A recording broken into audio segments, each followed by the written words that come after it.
89 বছর বয়সে ইমাম নাসাই রাহমাহুল্লাহ তিনি দুনিয়া থেকে চিরবিদায় গ্রহণ করেছিলেন। যেদিন তিনি ইন্তেকাল করছিলেন সেই সময় তার শরীরের বিভিন্ন জখম থেকে রক্ত টপ টপ করে জমিনে পড়ছিল।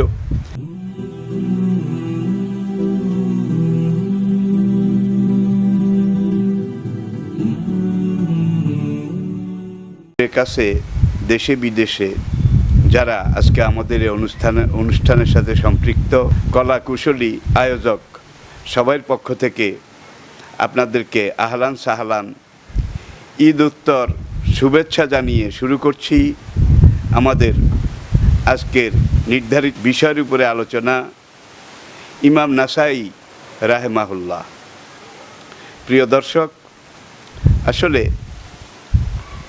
আয়োজক কর্তৃপক্ষ প্রথম দিন যখন আমাকে ইমাম বুখারী রাহমাহুল্লাহ তাঁর জীবনচরিত এইটা আলোচনা করার জন্যে বলেছিলেন, তখন আমি ভাবছিলাম যে আসলে কোরআন যেমন আমাদের জীবনের সবচাইতে বড় উল্লেখযোগ্য জীবন আচরণের সব কিছু মিলিয়ে এই কোরআন আমাদের জীবনের একমাত্র এনসাইক্লোপিডিয়া, যাতে সব কিছুর জবাব পাওয়া যায়, সব সমস্যার সমাধান পাওয়া যায়, সব জিজ্ঞাসার জবাবও পাওয়া যায়।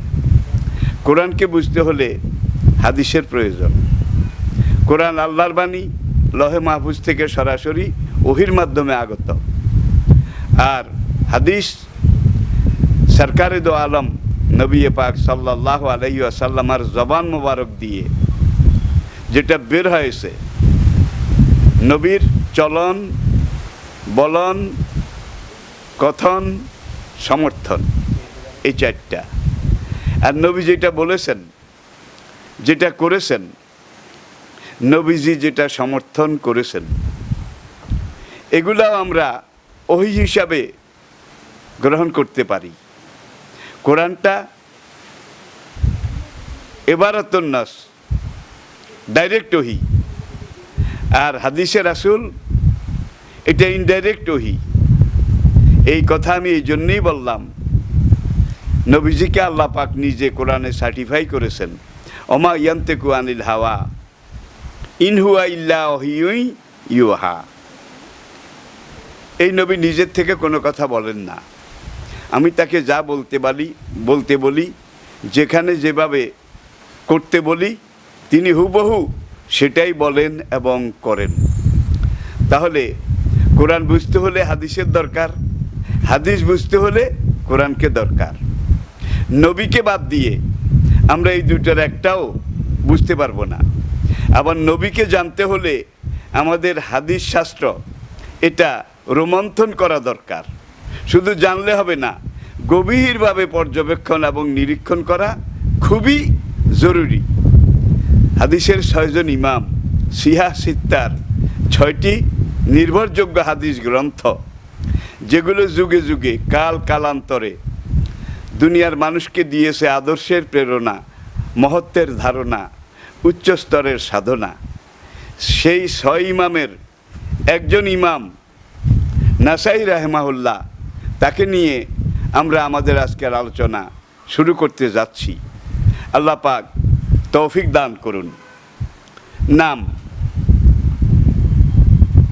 আবু আব্দুর রহমান আহমদ বিন শোয়াইব ইবনে আলী ইবনে বাহার ইবনে সিনান আর নাসাই। মূল নাম আহমদ, আর আবু আবদুল্লাহ তার আগে, এটা হলো লকব বা উপাধি। এরপরে বিন শোয়াইব, বিন আলী, বিন বাহার, বিন সিনান, এটা হলো তার ওই যে কার ছেলে, কার পুত্র, কার প্রপুত্র, তার কুষ্টি নামার একটা অংশ, বংশধারার একটা অংশ। বর্তমান ইরানের খোরাসান প্রদেশের নাসা নামক শহরে 215 হিজরি সালে ইমাম নাসাই রাহমাহুল্লাহ জন্মগ্রহণ করেন। হাদিস শিক্ষা এবং সংগ্রহ। জন্মের পরে বাল্যকালীন শিক্ষা, তিনি ঘরে বসে তার আব্বাজান তিনিও একজন বড় মুহাদ্দিস ছিলেন, তার আম্মাজান তিনিও একজন ইলমধারী, আবেদা, জাকেরা, সলেহা, শাকেরা, কানেতা। শিশু নাসাই, শিশু আহমদ আর নাসাই তার প্রাথমিক বাল্য শিক্ষা আব্বা এবং আম্মা এই দুইজনের হাতেই প্রথম খড়ি তিনি পেয়েছিলেন। তার বয়স যখন 8 বছরে গিয়ে উপনীত হয়েছিল, তখন তিনি তার প্রথম উস্তাদ কুতাইবা বিন সাইদুল বলখি, রিপিট, কুতাইবা বিন সাইদুল বলখি, তার কাছে তিনি আবার কোরআন এবং হাদিস এটা দর্শ নিতে থাকেন, পড়তে থাকেন। পড়তে পড়তে 15 বছর বয়স পর্যন্ত, তাহলে 7 থেকে 15, 7 থেকে 8 বছর মাঝখানে ব্যবধান। এই নির্ধারিত সময়ের ভিতরেই তিনি একজন বিশাল হাদিস বিশারদ, হাফেজে হাদিস যদিও তিনি ছিলেন না, কিন্তু হাদিসের সব মুহাদ্দিসিন মুহাক্কিকিন তারা সবাই এক বাক্যে বলে, ইমাম নাসাই রাহেমাহুল্লাহ যদিও হাফেজে হাদিস ছিলেন না, কিন্তু যখন যেই হাদিস, যখন যেই সনদ, যখন যেই মতন, যেখানে যেভাবে তাকে জিজ্ঞেস করা হতো, প্রশ্ন করা হতো, রেডিমেড তার থেকে সেটা সঙ্গে সঙ্গে বেরিয়ে আসতো। যদিও হাফেজে হাদিস ছিলেন না, কিন্তু তার চাইতে একটুও কম ছিলেন না। 15 বছর বয়স যখন তার পরিপূর্ণ হয়েছে, তখন তিনি হাদিস সংগ্রহের একজন শ্রেষ্ঠ শিক্ষক, হাদিসের একজন ওস্তাদ, এলাকার একজন শায়খুল হাদিস হিসাবে পরিচিতি এবং গ্রহণযোগ্যতা এটা লাভ করতে সক্ষম হয়েছিলেন। প্রিয় দর্শক, 302 হিজরি সনে তিনি দামেস্ক থেকে প্রথম, তাহলে 215 হিজরি সনে তার জন্ম, 302 হিজরি সনে, তাহলে 215 আর 302 মাঝখানের এই যে সময়, তার বয়স কতই বা হয়েছিল, এটা আপনারা হিসাব করলেই বুঝতে পারবেন। তিনি তখন টিন এজার 11 থেকে 19, যৌবনের ভরপুর টৈটম্বুর একজন সুদর্শন যুবকই শুধু ছিলেন না, পুরো সানা এলাকার, নাসা এলাকার তিনি একজন আদর্শ যুবক, পারফেক্ট ম্যান, একজন শিক্ষাবিদ, একজন মুহাদ্দিস, একজন মুহাক্কিক, একজন শায়খুল হাদিস হিসাবে সবার কাছে গ্রহণযোগ্যতা লাভ করতে সক্ষম হয়েছিলেন। এখান থেকে আমরা এই কথা স্বীকার করে নিতে কোনো অসুবিধা নেই যে তিনি জীবনের এমন এক পর্যায়ে এসে হাদিস শাস্ত্রকে পুরোপুরি আয়ত্তে নিয়ে এসেছিলেন, যেটা আসলে কম মানুষেরই নসিবে হয়েছিল। ইতিহাস তার সাক্ষী। মুসলিম জাহানের উল্লেখযোগ্য শহর, প্রথম তিনি দামেস্কে গেলেন, সেখানে যারা উস্তাদ যাদেরকে পেলেন তাদের থেকে প্রথম হাদিসের দর্শ এটা গ্রহণ করলেন। তারপরে ওই উস্তাদের মাধ্যমে হাদিস সংগ্রহ, লিখন, পঠন এটা শুরু করে দিলেন। দামেস্কের পরে তিনি হেজাজের পরে হেজাজের উল্লেখযোগ্য সকল শহর, সেখান থেকে ইয়ামেন, সেখান থেকে আবার তিনি ফিরে আসলেন বসরা এবং কুফা, সেখান থেকে তিনি গেলেন ফিলিস্তিনে। মধ্যপ্রাচ্যের উল্লেখযোগ্য এমন কোনো শহর বাকি ছিল না যেখানে তিনি খবর পেয়েছেন যে অমুক শহরে একজন বড় মুহাদ্দিস রয়েছেন। একজন হাফেজে হাদিস রয়েছেন, একজন শাইখুল হাদিস রয়েছেন, তিনি সঙ্গে সঙ্গে ছুটে তার খেদমতে গিয়েছেন এবং সেখান থেকে, সেই উস্তাদ থেকে তিনি ফায়দা হাসিল করেছেন, শিক্ষা গ্রহণ করেছেন। তাহলে দেখা যায় শিক্ষা গ্রহণ করতে হলে ছাত্রের মধ্যে এমন একটা উপলব্ধি অবশ্যই থাকা দরকার যে যোগ্যতম ওস্তাদ যদি পাওয়া যায় সেখান থেকে কিছু না কিছু যতটুকুন পারা যায় ফায়দা হাসিল করতে পারলেই একজন হাদিসবেত্তা বলুন, একজন আলেম বলুন, একজন মুহাদ্দিস বলুন, মুহাক্কিক বলুন, তাকে পারফেক্ট হতে হলে, পরিপূর্ণ হতে হলে যোগ্যতম ওস্তাদদের সোহবতে গিয়ে সেখান থেকে শিক্ষা লাভ করা এটাই জরুরি। প্রিয় দর্শক, এবার আসুন, তিনি হাদিস যখন শুরু করেছিলেন তখন যে সকল ওস্তাদের সাহায্য তিনি নিয়েছিলেন, উল্লেখযোগ্য ওস্তাদ যারা ছিলেন তারা হলেন কুতায়বা বিন সাঈদ বালখি রাহেমাহুল্লাহ, ইসহাক ইবনে রাহওয়াই রাহেমাহুল্লাহ, আলী ইবনে খুরসান রাহেমাহুল্লাহ, ইমাম আবু দাউদ রাহেমাহুল্লাহ, মোহাম্মদ বিন বাশার রাহেমাহুল্লাহ, মুজাহিদ বিন মুসা রাহেমাহুমুল্লাহ প্রমুখ।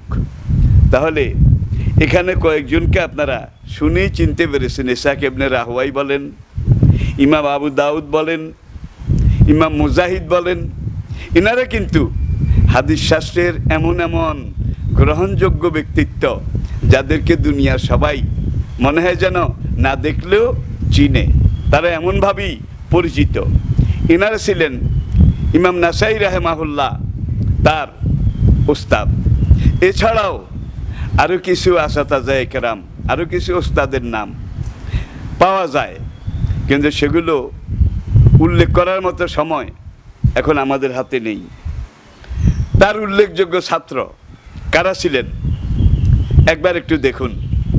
উল্লেখযোগ্য ছাত্রদের নাম আবওয়াজ বিন মুহাম্মদ রাহেমাহুল্লাহ, আবুল আব্বাস আহমদ বিন হাসান রাহেমাহুল্লাহ, মোহাম্মদ মনসুর বিন ইসমাইল রাহেমাহুল্লাহ, ইয়াকুব বিন মুবারক রাহেমাহুল্লাহ, আহমদ বিন মনসুর রাহেমাহুল্লাহ, উবায়েদ বিন জাফর রাহেমাহুমুল্লাহ প্রমুখ। তাহলে ছাত্র যারা ছিলেন পরবর্তীকালে তারাও সেই যুগের বড় বড় এক একজন হাদিস বিশারদ হিসাবে পরিচিতি এবং গ্রহণযোগ্যতা লাভ করতে সক্ষম হয়েছিলেন। প্রিয় দর্শক, এবার আসুন ইমাম নাসাই রাহেমাহুল্লাহ, তার রাত দিনের আমল, তার ব্যক্তি চরিত্র,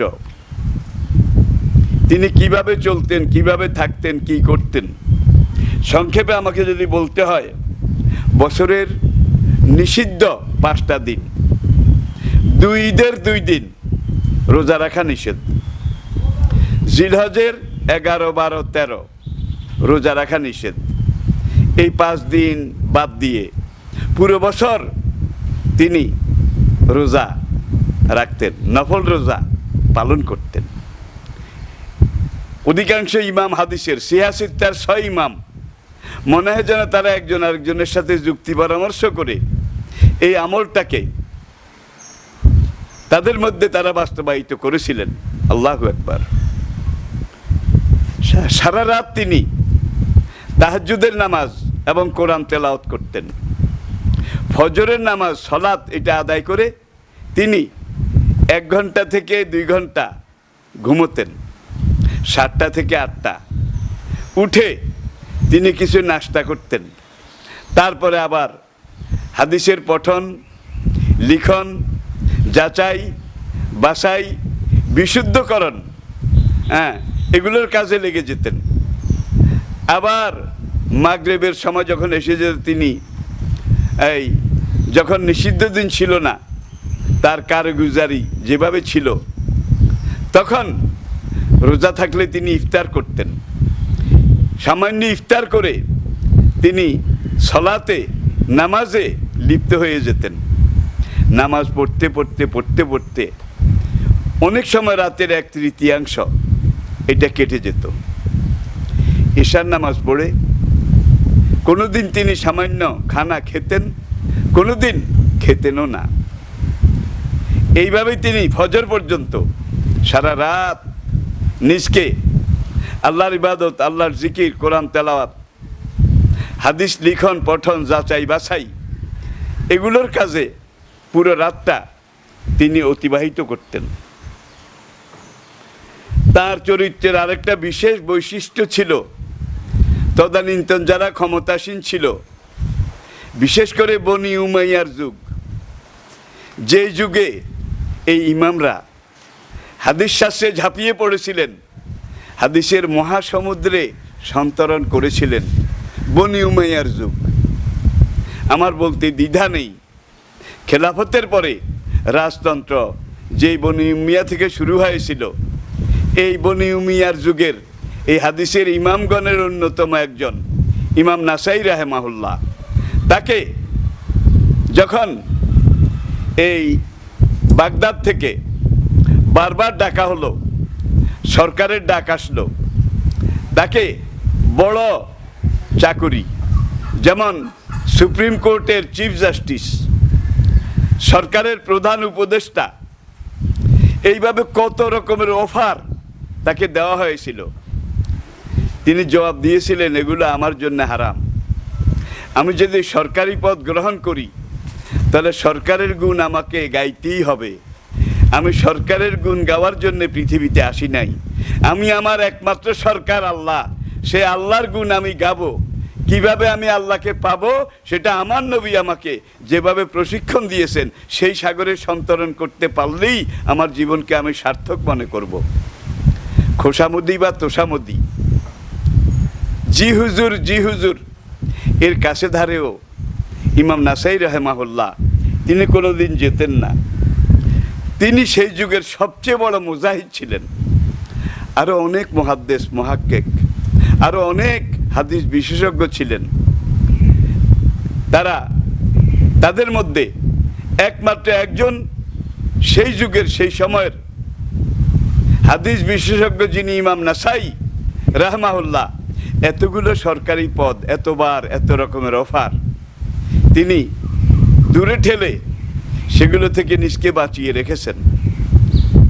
আবার আমরা ইমাম আবু হানিফা রাহমাহুল্লাহ তার জীবন ইতিহাস যদি পর্যালোচনা করি, বাগদাদের খলিফা মনসুর ইমাম আবু হানিফা রাহমাহুল্লাহ আলাইকে দরবারে ডাকলেন, ডেকে বললেন যে আপনি আমার বাগদাদ সুপ্রিম কোর্টের প্রধান বিচারপতির দায়িত্ব এটা গ্রহণ করুন। আমি আমার কয়েকজন উপদেষ্টার সাথে পরামর্শ করেছি, তারাও আপনার ব্যাপারে সম্মতি জ্ঞাপন করেছেন। আবু হানিফা রাহেমাহুল্লাহ সেই দিন বাগদাদের খলিফা মনসুরকে কড়া ভাষায় যেই জবাব দিয়েছিলেন যে এই চাকরি আমার সাজে না। আপনার সরকারের অধীনে সুপ্রিম কোর্টের প্রধান বিচারপতি বলুন, যেই কোনো দায়িত্বশীল বলুন, এমন চাকরি, এমন পদবি আমি যদি গ্রহণ করি, কবুল করি, তাহলে আমার এলেম এবং হক কথা বলার রাস্তা চিরতরে বন্ধ হয়ে যাবে। তাকে জেলখানায় নেওয়া হলো, বেত মারা হলো, খানা দেওয়া বন্ধ করা হলো, কত রকমের শাস্তি দেওয়া হলো। কিন্তু ইমামকে এক মুহূর্তের জন্য টলাতে গলাতে, তার আদর্শের উপরে তিনি অটল, অনড়, অবিচল যেমন ছিলেন, ইমাম নাসাই রাহেমাহুল্লাহ তার জীবন ইতিহাস পর্যবেক্ষণ করলেও আমরা হুবহু এই দুইজনের একই নমুনা দেখতে পারি। নাসাই শরীফের প্রত্যেকটা হাদিস লেখার আগে তিনি ইস্তেখারা করতেন। একবার এক ইস্তেখারা করে যখন তিনি খাবে দেখতেন, স্বপ্ন দেখতেন যে তার কালেকশন সঠিক, তার এই হাদিস যেটা তিনি এখন লিখতে যাবেন, ড্রাফট করেছেন, এটা সহি। এই হাদিসের সনদের মধ্যে কোনো রকমের লোকাল যেটাকে বলে মন্তব্য, নেগেটিভ কোনো মন্তব্য নেই। তখন তিনি সেই হাদিসটা লিখতেন। কয়েক হাজার হাদিস, তাইলে তিনি এই এক একটা হাদিসে একবার ইস্তেখারা করতেন। 2 রাকাত নফল নামাজ পড়ে সামান্য একটি বিশ্রাম নিতেন। এই সময় তিনি হয়তো স্বপ্ন দেখতেন, অথবা তার অন্তরে একটা কথা জাগ্রত হতো যে হ্যাঁ, এটা আমার সঠিক, এখানে আমি ভুল করিনি। এটা হলো আল্লাহ পাকের পক্ষ থেকে ইনডাইরেক্ট অর্ডার, আল্লাহর সম্মতি, আল্লাহ পাকের রেজামন্দি প্রত্যেকটা হাদিসের সাথে তিনি অবধারিতভাবে গ্রহণ করতে পেরেছিলেন। প্রিয় সুধী, এবার আসুন ইমাম নাসাই রাহমাহুল্লাহ তার রচনা বলি। তিনি কোন কোন কিতাব রচনা করেছিলেন। এক নম্বর, যে ইমাম নাসাই রাহমাহুল্লাহ তার সবচেয়ে বড় অমর সৃষ্টি যেটা, সেটা নাসাই শরীফ। সিয়াসিত্তার অন্যতম কিতাব সুনানে নাসাই, কিতাবুস সুনান তিনি যেটাকে বলেছেন, এটা হলো প্রধান রচনা। নাসাই শরীফে তিনি যাচাই বাছাই করে সর্বমোট 5758, রিপিট, নাসাই শরীফে মোট হাদিসের সংখ্যা 5758। এখানে একটা জিনিস আমাদের অনুধাবন করলে ভালো হবে। সেই জিনিসটা হলো একটা হাদিসের সনদ এবং মতন তার সামনে এসেছে রাবির মাধ্যমে, রাওয়ায়াতকারী বর্ণনাকারীর মাধ্যমে, হাদ্দাসানা ফলান, কালা হাদ্দাসানা ফলান, এই ফলানের জায়গায় কিন্তু রাবির নাম, কালা হাদ্দাসানা ফলান, এই ফলান মানি রাবি, এইভাবে 4 থেকে 5 জন বর্ণনাকারী। এখন এই একটা ফলানের জায়গায় ওই যিনি মূল রাওয়ায়াতকারী তার নামটা আছে, লকবটা নাই। আবার আরেকটা সনদে তার লকব আছে, নামটা আসেনি। এমন কোনো হাদিসও তিনি গ্রহণ করেননি।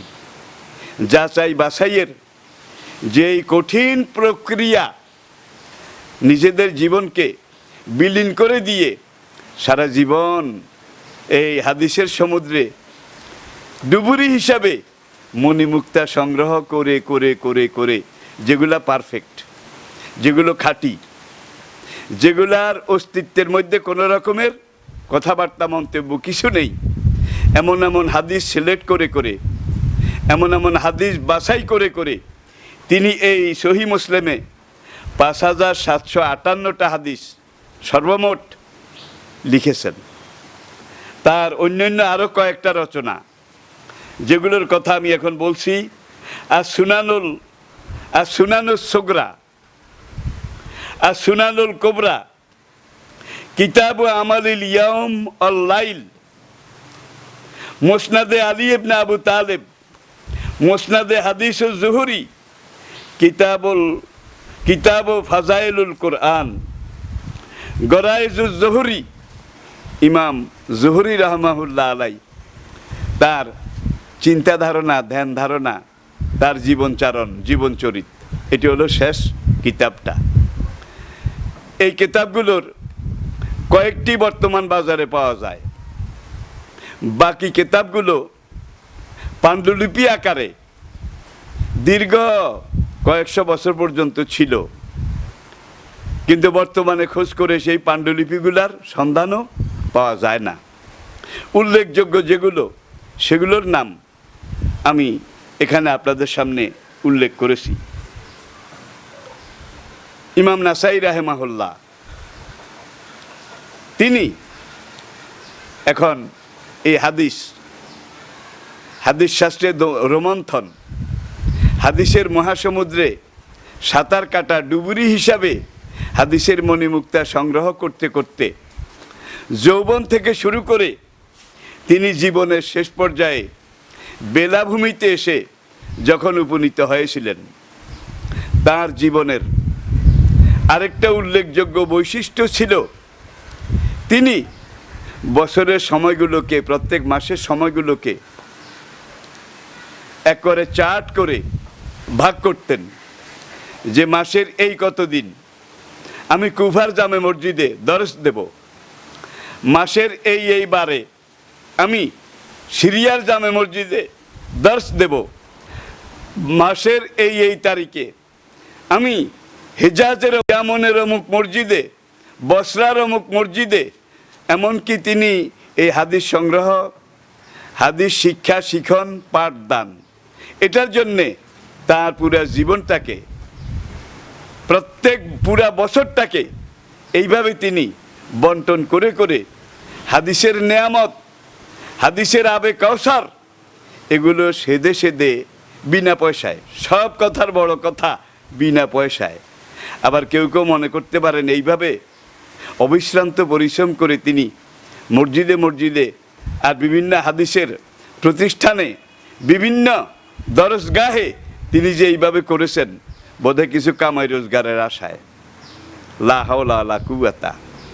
6 জন ইমামের একজনের ভিতরেও এই ধরনের একটা প্রবণতা আজ পর্যন্ত হাদিস বিশারদগণ খুঁজে পাননি। সব ফ্রি, সব ফ্রি, সব লেওয়া ঝিল্লা ফি সাবিলিল্লাহ, বিনা বেতনে, বিনা পারিশ্রমিকে পুরো জীবনটাকে তিনি ওয়াকফ করেছিলেন। এই কথাটা আবারও আস্তে আস্তে তার বয়স এবার প্রায় 90 বছরে এসে উপনীত হয়েছিল 302 হিজরি সনে। তাহলে জন্ম 215, এখানে 302। এবার আপনারা হিসাব করুন।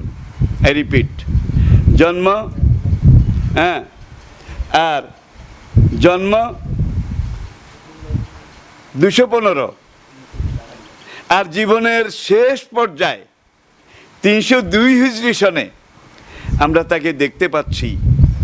তিনি দামেস্কের কেন্দ্রীয় জামে মসজিদ, এখানে দর্শ দেওয়ার জন্য মিম্বারে এসে বসলেন।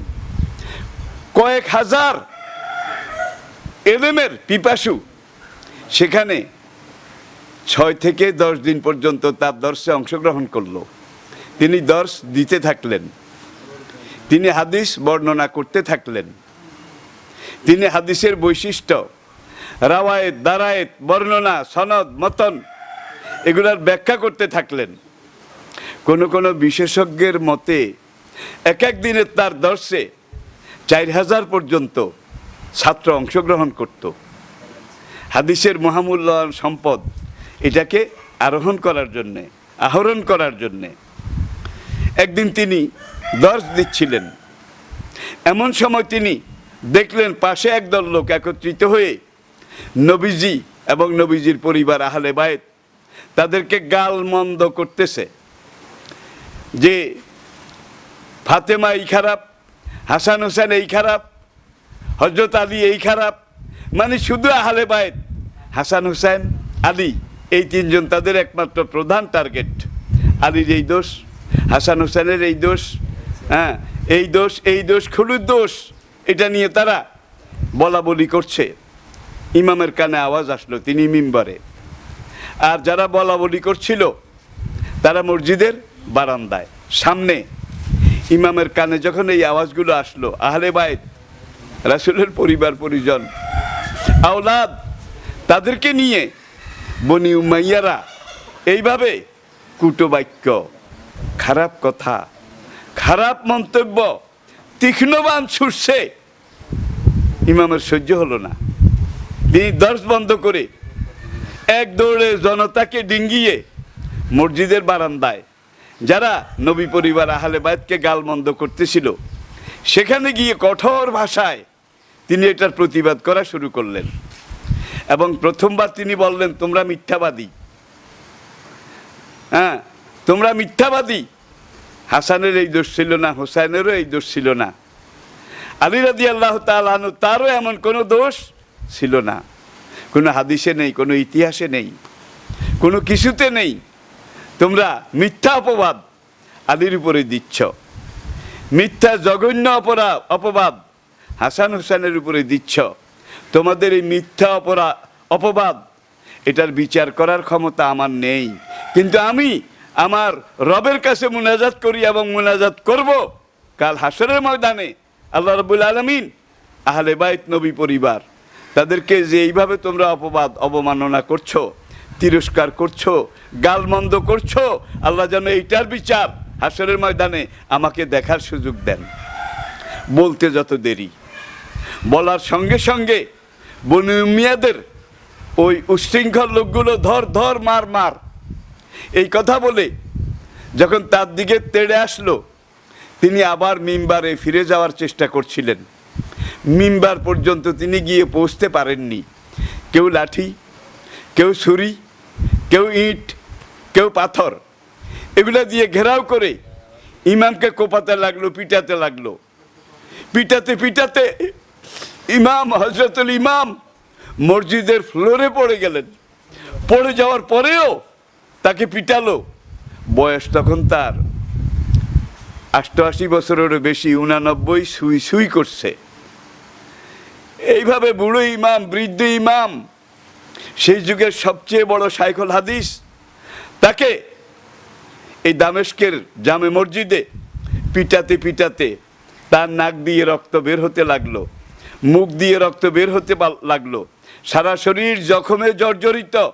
ছুরির কোপ, পাথরের আঘাত, লাঠির আঘাত, কয়েক জায়গায় হাড় এগুলা পর্যন্ত ভেঙে গিয়েছিল। কত পাশবিক, কত দানবিক, কত অমানবিক। ইমাম সেখানে বেহুশ হয়ে গেলেন। কিছু সময় সেবা শুশ্রূষা করার পরে ইমাম চোখ খুললেন। চোখের পানি এবং রক্ত পুরা মুখমণ্ডলে একাকার। তিনি বললেন, আমি দামেস্কে থাকবো না। বনু উমাইয়ারা, তোমাদের দায়িত্বশীল কে কোথায় আসো?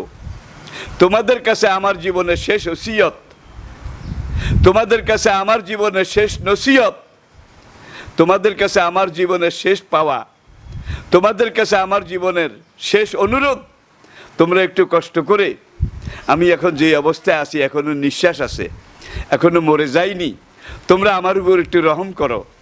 আমাকে নবীর সেই মক্কা সেখানে পৌঁছায় দাও। নবীর জন্মস্থান মক্কায় আমাকে পৌঁছায় দাও। আমি যেন সেখানে জীবনের যতটুকুন প্রদীপ এখনো অবশিষ্ট আছে, আমি আল্লাহর ঘর বাইতুল্লাহ এটাকে যেন দেখতে পাই। আমি যেন সেখানে 2 রাকাত সালাত আদায় করতে পারি। আমি যেন সেখানে, আল্লাহ যদি সুস্থ করেন, হাদিসের কিছু দর্শ এটা দিতে পারি। এই কথাটা বলে তিনি আবার বেহুশ হয়ে গেলেন। বনু উমাইয়াদের কয়েকজন প্রতিনিধি আসলো। এখানে যারা মেরেছিল তারা তখনও সবাই চলে যায়নি, কিছু ঘেরাও করে রেখেছে। সেবা শুশ্রূষাও ঠিকমতো করতে দিচ্ছিল না। তখন তারা বলল যে ইমাম তো এখন আবার সেন্সলেস, বেহুশ হয়ে গেছে। যারা পরে এসেছিল তারা অনেকে আক্ষেপ করে বলেছিল, একজন বৃদ্ধ মানুষ, 80 পর একজন ইমাম, এই বুড়ো মানুষ কথা বলার সময় আমরা মেনেই নিলাম, হয়তোবা 2-1টা কথা তোমাদের স্বার্থে লেগেছে, তোমাদের বিশ্বাস বিরুদ্ধে লেগেছে, তাই বলে কি এই বৃদ্ধ লোকটাকে এইভাবে মেরে রক্তাক্ত? মসজিদের সাহান, মসজিদের ফ্লোর, রক্ত বেয়ে বেয়ে যাচ্ছে। একজন বুড়ো মানুষ, বুড়ো ইমাম, তোমরা তো এটা মানুষের মতো কাজ করনি। যেই বেয়াদবি তোমরা করেছ, আমরা, আমাদের সরকার, উমাইয়ার রাজবংশ সারা জীবন যদি এটার সদাকা দেয়, সারা জীবন যদি এটার জন্য তওবা করে, আল্লাহ পাক তাদেরকে মাফ করবে কিনা আমরাও বুঝতে পারছি না। ঠিক আছে, আমরা সরকারের নির্দেশ পেয়েছি, এখনই তোমরা তৈরি করো। ইমামকে আমরা এখনই মক্কার দিকে নিয়ে যাচ্ছি। এই আহত ইমামকে বনি উমাইয়ার কিছু লোক, তারা উটের কাফেলা সাজিয়ে 4টা উট ছিল।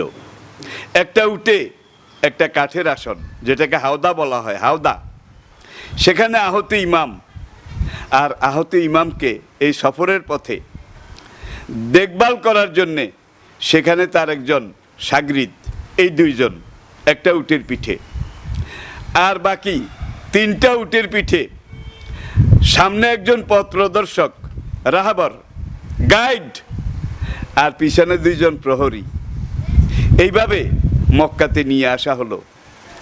মক্কাতে আনার পরে ইমামের একজন ছাত্র, তিনি সেই যুগের একজন বড় মুহাদ্দিস ছিলেন, মুহাক্কিক ছিলেন, মুফাসসির ছিলেন, হাদিস বিশারদ ছিলেন।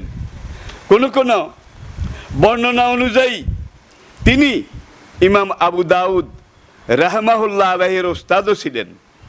তিনি যখন খবর পেলেন ইমাম নাসাই তাকে সিরিয়ার জামে মসজিদে এইভাবে রক্তাক্ত করা হয়েছে, পিটিয়ে আহত করা হয়েছে, এখন মরণ পথে ইমাম নাসাই তাকে মক্কায় আনা হয়েছে, তিনি তাড়াতাড়ি ঘর থেকে বের হয়ে মেহমান হিসাবে ইমাম নাসাইকে মক্কা শহরের পাশে একটা পাড়াগাঁও, তখনকার পাড়াগাঁও, এখন অবশ্য জায়গাটা শহরের ভিতরে রামলা, এই জায়গায় তার বাড়িতে আশ্রয় দিয়ে সেবা শুশ্রূষা করতেছিলেন। এই অবস্থাতে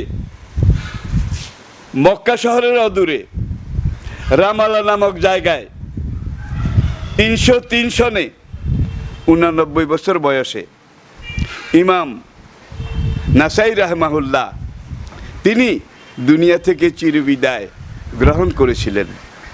যেদিন তিনি ইন্তেকাল করছিলেন সেই সময় তার শরীরের বিভিন্ন জখম থেকে রক্ত টপ টপ করে জমিনে পড়ছিল।